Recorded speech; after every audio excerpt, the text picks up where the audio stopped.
Salam alaikum. Donc, bienvenue dans ce cours d'aérodynamique et mécanique des vols proposé par Fermat Mokhtar de l'Université des sciences et des technologies de Rome, Mohamed Boudir. Donc, tout au long de ce cours, nous allons explorer les principes physiques et qui permettent à l'aéronef de voler. La mécanique des vols, c'est une science qui explore les forces, les moments, les paramètres qui agissent sur le mouvement d'un avion dans l'air. Donc, bienvenue dans ce premier cours consacré aux notions fondamentales de l'aérodynamique. Comme introduction, la mécanique du vol nous permet de comprendre comment un aéronef parvient à voler. Ce cours abordera les objectifs pédagogiques de l'aérodynamique, de la propulsion, de la dynamique de l'avion et l'effet de l'atmosphère. L'objectif de ce cours, euh, bon, voici ce que vous saurez faire à la fin de ce chapitre. Premièrement, identifier les forces, reconnaître, cela veut dire reconnaître la portance, le poids, la traînée, la traction qui agit sur un avion en vol. Deuxièmement, comprendre les axes, cela veut dire décrire aussi les mouvements de tangage roulé et lacé autour de son centre de gravité. Troisièmement, c'est une analyse de l'aérodynamique, ça veut dire expliquer comment un profil d'aile génère la portance grâce à l'écoulement de l'air.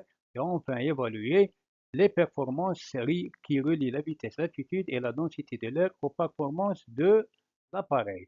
Bon, les principes de l'aérodynamique, là, on va parler des quatre forces fondamentales qui agissent sur l'avion, savoir la portance, le poids, la traction et la traînée. La portance doit compenser le poids pour maintenir l'altitude, tandis que la traction du moteur doit surmonter la traînée pour accélérer ou bien décélérer. La portance donc provient en grande partie du profil de l'aile. Sa forme incurvée accélère euh, l'air qui passe, l'air qui passe au-dessus, ce qui réduit la pression selon l'effet de Bernoulli et génère ainsi la portance. Donc, en observant ça sur le diapo en détail, comment la portance apparaît sur le profil de l'aile. Donc, l'air circule plus vite au-dessus de l'aile et crée ce qu'on appelle une dépression qui soulève l'avion. À l'inverse, le poids, c'est à l'inverse de la portance, il tire constamment l'avion vers le bas pour rester en vol stable. La portance générée doit exactement compenser ce poids. Donc, ce qui est de l'attraction, elle est produite par les moteurs qui propulsent l'avion vers l'avant.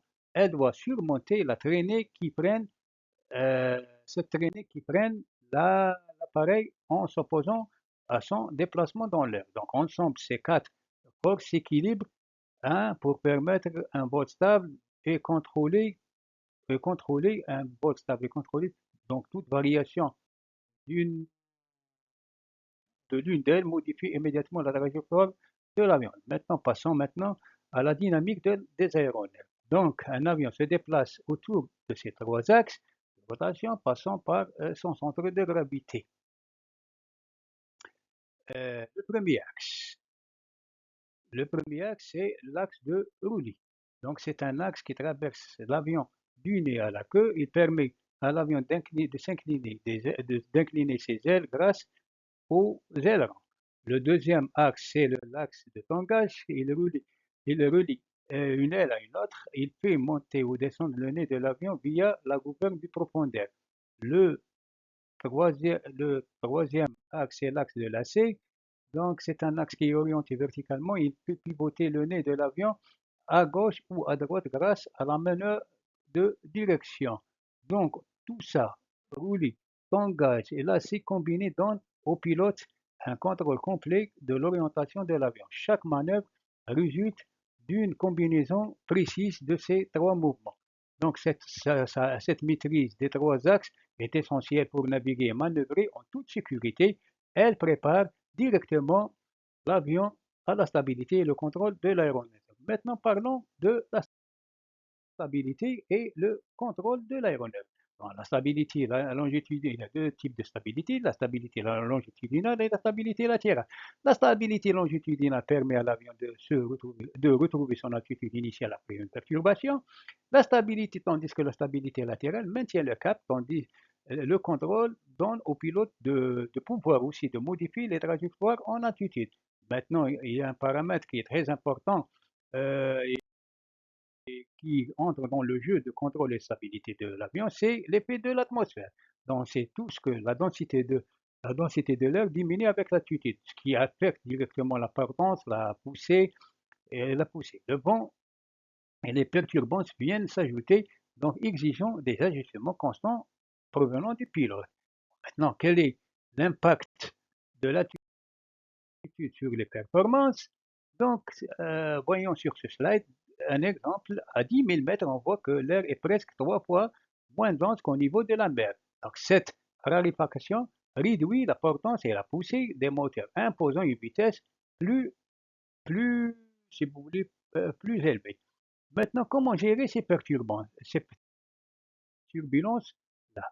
Donc, les turbulences, on sait que les turbulences naissent directement des cisaillements des vents, de la convection thermique ou des ondes du relief en montagne. Comprendre leur origine aide les pilotes à participer et à s'adapter à leur trajectoire de vol.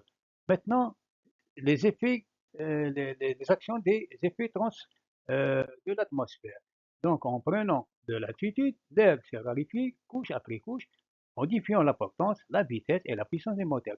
La température et la pression chutent également aussi, ce qui détermine le plafond pratique de chaque appareil. Donc, pour cela, on va décrire maintenant les systèmes de propulsion qui existent. On sait tous qu'il y a 4 familles de moteurs qui équipent nos avions d'aujourd'hui. Donc, il y a des avions à piston, les avions à turbopropulseurs, à turboréacteurs et turbofans. Et chacun offre un compromis différent entre vitesse, altitude et consommation de carburant. Donc, on distingue aussi les moteurs à réaction, moteurs à hélice, des moteurs à fusée selon le principe de poussée. Ce choix technologique dépend directement de la mission de type de l'appareil. Enfin, donc maintenant nous arrivons au terme de ce chapitre. Nous avons vu les 4 forces clés, les 3 F de mouvement, les systèmes de propulsion et les effets atmosphériques. Ces notions fondamentales passent par les bases indispensables pour comprendre la mécanique des vols. Merci de votre